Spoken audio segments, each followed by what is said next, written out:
it was in a shop I heard it. And the mother said to the child, I love you, I will always love you, but I don't always like you. That's a great one. I've heard that. For mothers out there and others who are trying to, really, express a point, as opposed to making it about the person themselves, it's so very important to make it about the behaviors. Yeah. So if you're going to say, I love you, I will always love you, um, then the response, but I don't always like you, or I don't really like you, or whatever, there's the saying that afterward kind of kills the love piece, Yeah. right? And it kind of tears a person down, right? As opposed to, in which you're not, when you tear a person down, then what you're effectively doing is you're kind of standing on top of them, putting extra weight on this person who's already struggling, and then telling them, okay, now I'd like for you to move. Like, I'd like for you to to move in the direction that I'd like for you to move in, but I'm going to stagnate you, right? As opposed to bringing them up. So clearly, the person who's acting out, especially a mother-child situation, no child wants to be disliked by their parents, no matter what they do, what you think, or how they're acting. No child wants to be disliked by their parents. That's a very hurtful thing. Okay, and so, but what you want to do is say, I love you so much, I really, really do. But when you dot dot dot, when you engage in this behavior right here, it makes it very, very difficult to be able to express that love towards you. Like, it makes it very difficult for these things, express that love towards you. And I know that's not your intention. I know you may just be blah. So, when you, I don't know, yell at me because I asked you to clean your room, whatever, right? I love you so much. But when you yell at me because I ask you to clean your room, it makes it very, very difficult, for me to see a way to kind of express that love. And I know that's not your intention. I know you just like would rather play your video game, or you hate cleaning your room or whatever, right? I know you just want this thing right here. So as opposed to maybe getting yourself into trouble, and as opposed to maybe missing out, losing out on that video game that you love so much, you know, I just need for you to make a movement and get that thing done that I asked you to do, so you can kind of keep a hold of the thing that you want to keep, but kind of thing, much more productive. Yeah. Because it actually felt like it was giving and taking, even though it was I love you and always will, but I don't always like you seemed to take that, even though it was like, seemed to take the love right away. Yes, I say it all the time. I say, don't kill it. Like, give the good statement, and then either if you don't know what to say after that, don't say anything, or or move yourself into problem solving mode. You move yourself into problem solving mode by asking yourself, okay, so how will what I'm saying be beneficial? Okay. So then if you ask yourself that question, then telling another person that you don't like them Mm. is typically not going to get the behavior you want out of them. It's typically going to make the person feel not liked, which is going to in turn make them not like you. And then they're really not going to want to give you what you want. Right? We think it through.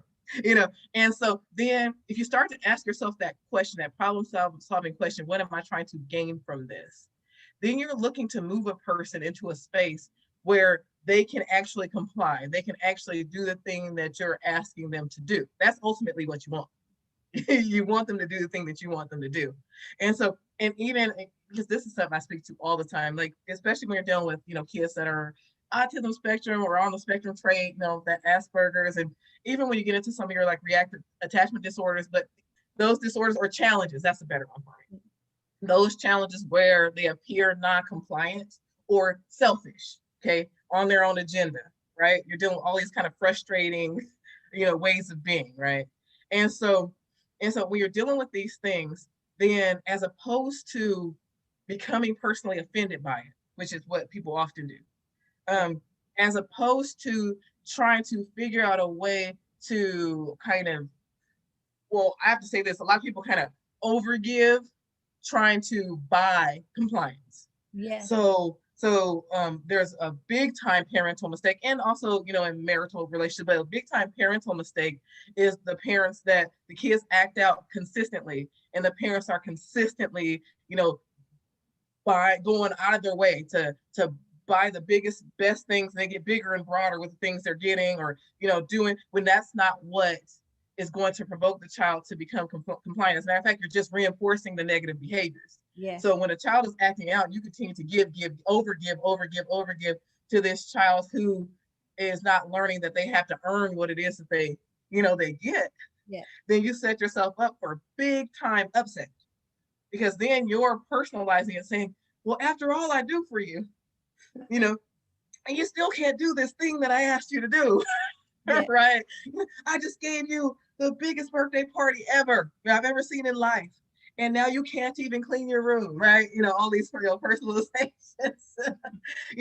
As opposed to over giving and then finding yourself very upset and frustrated with that. And and see, I have to be careful with it, because some parents are like, well, I never received anything there's a lot of reasons for these things. I never received anything when I was younger, so I just want to make sure my kids have everything, and I don't want to deprive them, and blah blah blah. And but the bottom line is, you ultimately want to set it up so that you're getting your needs met and they are getting their needs met. Now, when we get down to fundamental needs being met, a fundamental need is that we be able to connect, feel accepted and understood by others, right? That just really basic human connection, and that's for both parties.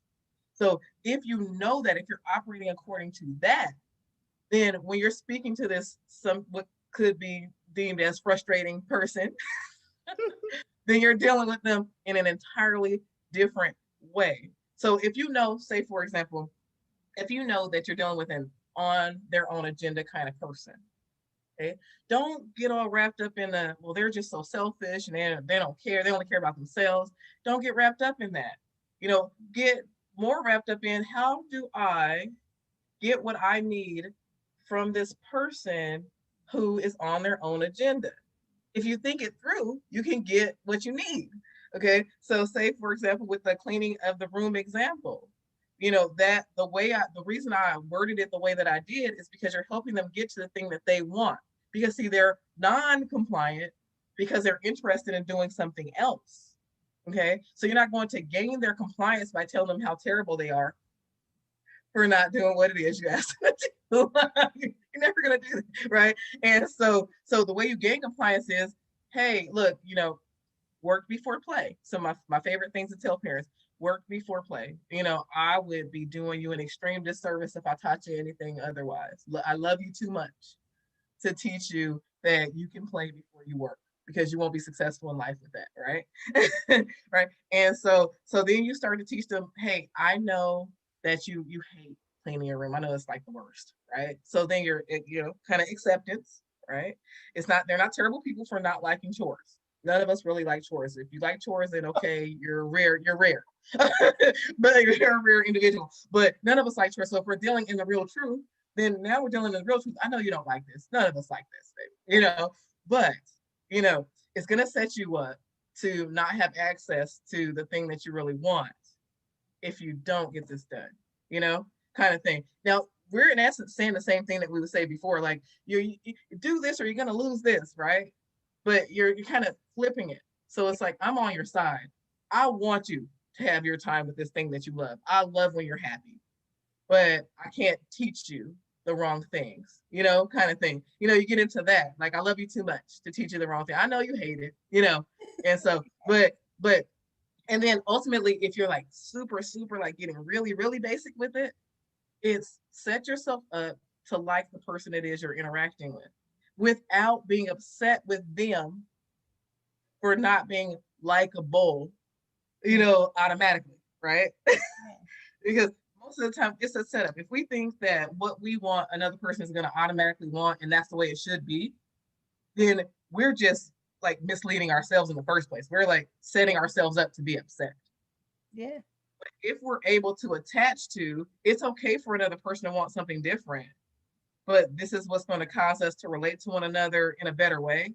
This is what's going to cause them to get their need met to be able to connect with me and feel liked and loved by me, then it changes the whole game, especially, especially when you're dealing in parenting.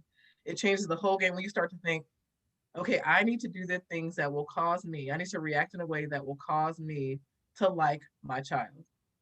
This will eliminate things like overgiving, because see, if a child is not doing the things that they need to do, and you continue to try to throw things on top of that to gain, to buy, their compliance, which people don't really logically think that's what they're doing, but that's what they're doing emotionally, right?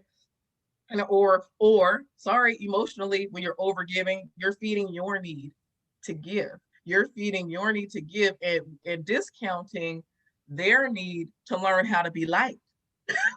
Yeah. Right?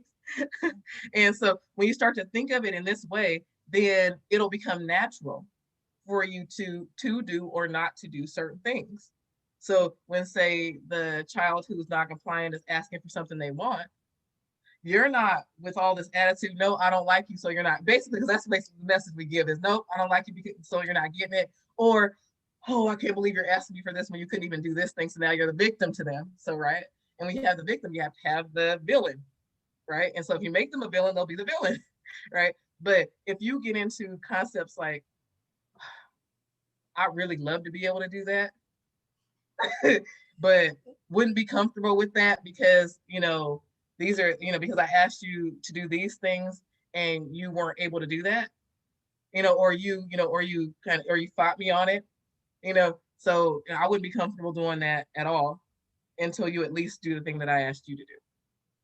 Right? Because I'd like to just see it becomes a win-win for me. Parents learn how to create those win-wins. So if you don't clean your room, you save me money.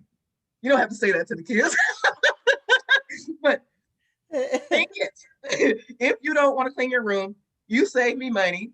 I win either way. If you clean your room, I get to give to you like I want to. I win. Right? And not that we're going into the competition of it, but we're going into the creating a situation where your own reactivity does not work against you.